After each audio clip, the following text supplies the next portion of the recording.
നമസ്കാരം. Raf talk ഫുട്ബോളിലേക്ക് അവർക്കും സ്വാഗതം. ഫിഫ വേൾഡ് കപ്പിൻ്റെ ക്വാർട്ടർ ഫൈനൽ മത്സരങ്ങൾ ഇന്ന് ആരംഭിക്കുമ്പോൾ ഒരു തകർപ്പൻ പോരാട്ടത്തോടുകൂടിയാണ് അത് ആരംഭിക്കുന്നത്.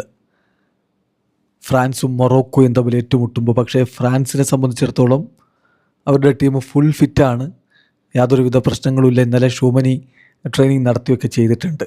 കോച്ച് ഹാപ്പിയാണ് ടീമിൻ്റെ ഫിസിക്കൽ ലെവലിൽ എന്ന് ഇന്നലെ മാധ്യമങ്ങളോട് പറഞ്ഞെങ്കിൽ മൊറോക്കോക്ക് അവരുടെ സുപ്രധാന താരത്തെ മിസ്സാകുന്നു. മറ്റാരുമല്ല, ഇസ്മായിൽ സൈബരി ഈ മത്സരം കളിക്കാനുണ്ടാവില്ല എന്ന് ഇന്നലെ കോച്ച് മുഹമ്മദ് ഒഹാബി സ്ഥിരീകരിക്കുകയുണ്ടായി. ഒഹാബിയുടെ വാക്കുകളിലേക്കൊന്ന് പോകാം. എല്ലാവരും അവൈലബിൾ ആണ്, ഓൺലി സൈബരി ഈസ് നോട്ട് ഹെയർ, അതാണ് അദ്ദേഹം പറഞ്ഞത്. മറ്റു താരങ്ങളൊക്കെ അവൈലബിൾ ആണ്, സൈബരി ഇല്ല.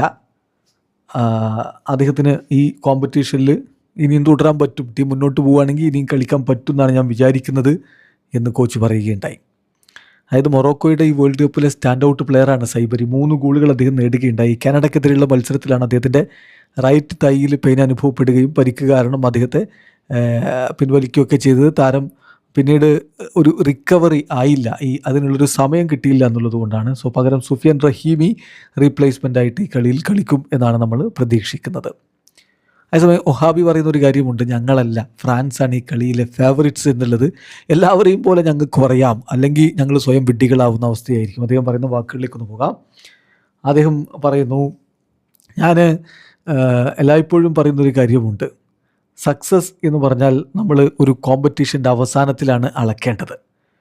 ഞങ്ങൾ ഓൾറെഡി സംസാരിച്ചിട്ടുണ്ട് താരങ്ങളോട് ഈ കളിയെക്കുറിച്ചും മറ്റു കാര്യങ്ങളെക്കുറിച്ചൊക്കെ. അപ്പോൾ നമ്മൾ സ്വയം വിഡ്ഢികളാവാതിരിക്കുക, ഫ്രാൻസ് തന്നെയാണ് ഈ കളിയിലെ ഫേവറിറ്റ്സ്. പക്ഷേ ഞങ്ങളുടെ ഏറ്റവും ബെസ്റ്റ് ഈ മത്സരം വിജയിക്കാൻ വേണ്ടി ഞങ്ങൾ കൊടുക്കും.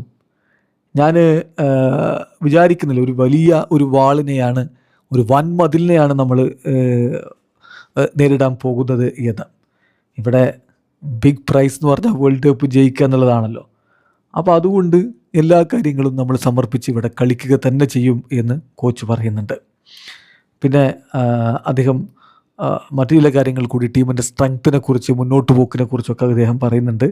അദ്ദേഹം പറയുന്നത് എല്ലാ ഗെയിമുകളെയും നമ്മൾ അതിൻ്റേതായിട്ടുള്ള കോണ്ടെക്സ്റ്റിലാണ് എടുക്കേണ്ടത്. ഇപ്പോൾ 2022 പോലെ തന്നെ ആണ് ഇവിടം എന്നെനിക്ക് പറയാൻ പറ്റില്ല. ഇമ്പോർട്ടൻറ്റ് തിങ് എന്താണെന്ന് വെച്ചാൽ, ഞങ്ങളിപ്പോൾ ഒരു ഡിഫറെൻറ്റ് ടീമാണ്, ഞങ്ങൾക്ക് കോൺഫിഡൻസ് ആണ് വേണ്ടത്. സോഫാർ ഞങ്ങളത് കാണിച്ചിട്ടുണ്ട്, അത് തുടരുകയാണ് വേണ്ടത്. സ്ട്രെങ്ത്ത് എന്താണെന്ന് വെച്ചാൽ അത് നമ്മൾ ഉപയോഗപ്പെടുത്തണം. അത് വെച്ചിട്ടാണ് ഞങ്ങളിവിടെ എത്തിയിട്ടുള്ളത്. കഴിഞ്ഞ വേൾഡ് കപ്പിനെ അപേക്ഷിച്ച് ഇപ്പം എത്ര പോയിൻറ്റുകൾ ഞങ്ങൾ കൂടുതൽ നേടി, എത്ര പോയിൻറ്റുകൾ കുറച്ച് നേടി, എത്ര ഗോൾ കൂടുതൽ അടിച്ചു, ഇങ്ങനെയൊന്നുമല്ല. ഞങ്ങൾ ഇവോൾവ് ചെയ്യുക എന്നുള്ളതാണ് ഏറ്റവും പ്രധാനപ്പെട്ട കാര്യം. അത് നടന്നുകൊണ്ടിരിക്കുന്നുണ്ട്. ഇപ്പോൾ നമ്മൾ തീർച്ചയായിട്ടും 2 രാജ്യങ്ങളെക്കുറിച്ച് മാത്രം ഇപ്പോൾ സംസാരിച്ചാൽ മതി, ഫ്രാൻസും അതുപോലെ മൊറോക്കോയും. അപ്പോൾ അതുകൊണ്ട് ഫ്രാൻസ് തീർച്ചയായിട്ടും എന്നെ അത്ഭുതപ്പെടുത്തുന്നൊന്നുമില്ല. നമുക്കറിയാം ഫ്രാൻസ് എങ്ങനെയുള്ള ടീമാണ് എന്നുള്ളത്. അപ്പോൾ മികച്ച രൂപത്തിലൊരു പോരാട്ടം ഞങ്ങൾ കാഴ്ചവെക്കേണ്ടി വരും. ഞങ്ങൾക്ക് ഇനിയും ഇമ്പ്രൂവ് ചെയ്യേണ്ട വശങ്ങളുണ്ട് ഞങ്ങളുടെ ടീമിൽ. ഞങ്ങളുടെ ഗെയിം 100% ഒക്കെ പെർഫെക്റ്റ് ആണെന്നല്ല എന്ന് എനിക്ക് അഭിപ്രായമില്ല. We give everything. ഇനിയിപ്പം ഞങ്ങളെ സംബന്ധിച്ചിടത്തോളം എത്ര മുന്നോട്ട് പോവുക അതാണ് പ്രധാനപ്പെട്ട കാര്യം.